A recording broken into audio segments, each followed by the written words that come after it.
Inviting veterans who are doing tremendous things in the community to talk about what they're doing. And Sean, again, shout out to Sean. But our guests today are Mary Millsaps and Zeke Vanderpool. They are the co-founders of Operation Angel Wing. Guys, thanks for stopping by. How are you? We're Hey, great. How are thanks. you? Yeah, thank you, brother. Fantastic. So let's go first, Mary. How did it start? And then I'll ask Zeke the same question. Oh, really good question. How did it start? Well, it started because I have a long history with as a trauma survivor, and most of my young life, right up until I was 24 years old, was I was heavily abused, and then from there, when I was able to get away from that part of my life, went into service. So I went into public safety services on the emergency medicine side of it.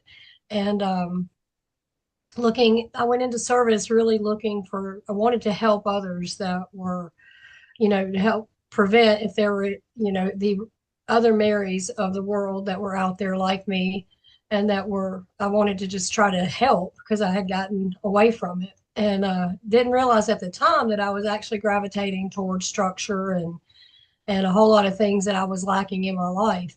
I did not have a healthy transition into service, and I did not have a healthy transition out of service when I retired.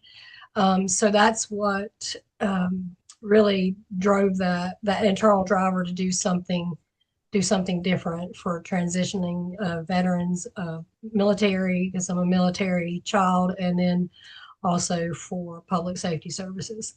All right. Zeke, how did it start for you? That's awesome. So to look at it through my lens, I have to go back to 2013 when I was transitioning out of 23 years in Army Special Operations and with tours to Iraq and Afghanistan, that type of stuff. And I retired in 2013, but my last tour of duty was in Iraq in 2010 and 2011. Shortly after I did not transition all that well from that one either, but shortly after I came back from that, one of my dearest friends went back to Afghanistan. He was a medic in 18 Delta, and found a pressure plate the hard way and lost his leg. The long story short of that is that I wound up at Walter Reed with him. Um, he was just really devastated. I mean, it was a lot of damage, not just his leg to his groin, his whole body. And spent some time with this amazing guy up there.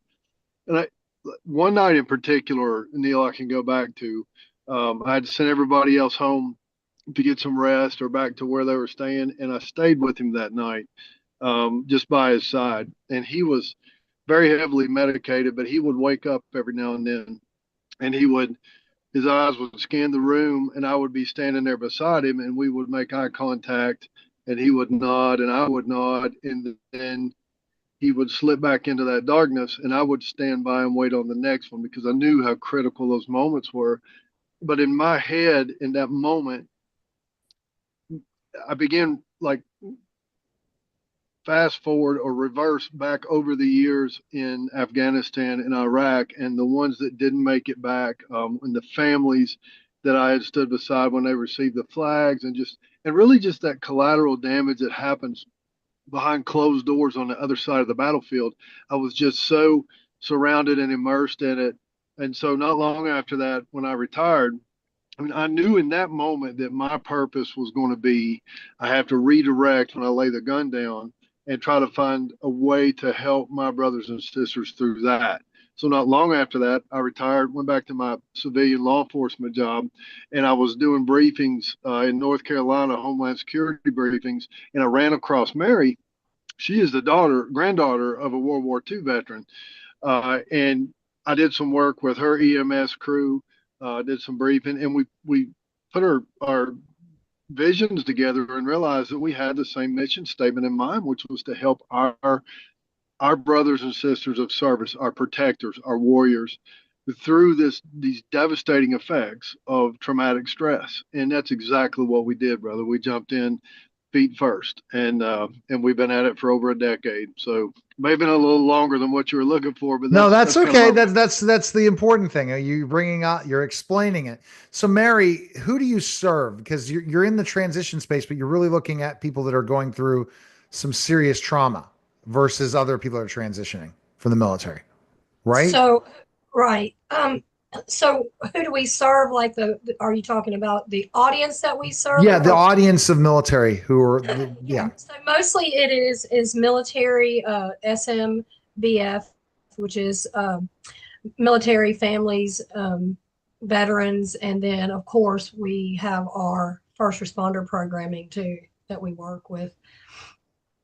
And so Well, that's I love the whole first person. So you're even expanding a little bit, not just to the military, but the first responder side of things. absolutely. absolutely it. Because the challenges that they go through on a daily basis, the trauma, you talk about the years of military, but add that component to an every day. If you're emergency responder, it's all the time. It's amazing, Neil. And if I mean, we're talking about our protectors. We're talking about, so our responders are protecting, keeping us safe right here at home, while the other elements that we serve are keeping us safe abroad. But either way you look at it, that life of service, that servant heart, just by the nature of the calling to that line of work, the experience with trauma is exponential compared to so many other, segments of society and jobs. So we're really hyper focused on that. And I mean, the stats are there. They show you that's why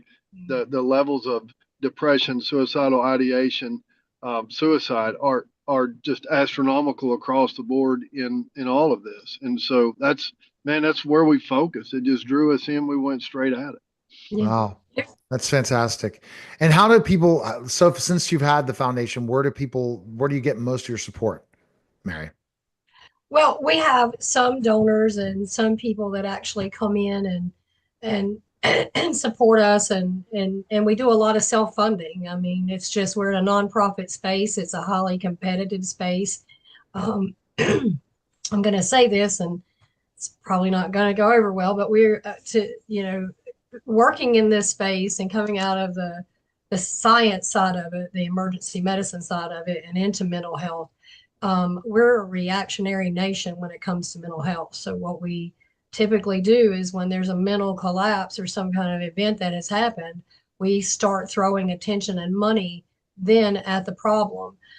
There's calls to action. There's White House strategies that come out about, they need integrative services. They need more, we need more meat on the bone as far as like resources, and and then it just falls by the wayside. I don't, in a nonprofit space, we're actually doing that work. We're kind of like boots on the ground, and we're creating innovative modalities and techniques that are vetted and proven. We put our own studies behind those, and we've had great success over, like Zeke had said, over the last decade. We're going to stay in this space because we know that in the United States, there is definitely, you've got 168 out of 327 million people in the United States, you've got 168 million mental health diagnoses.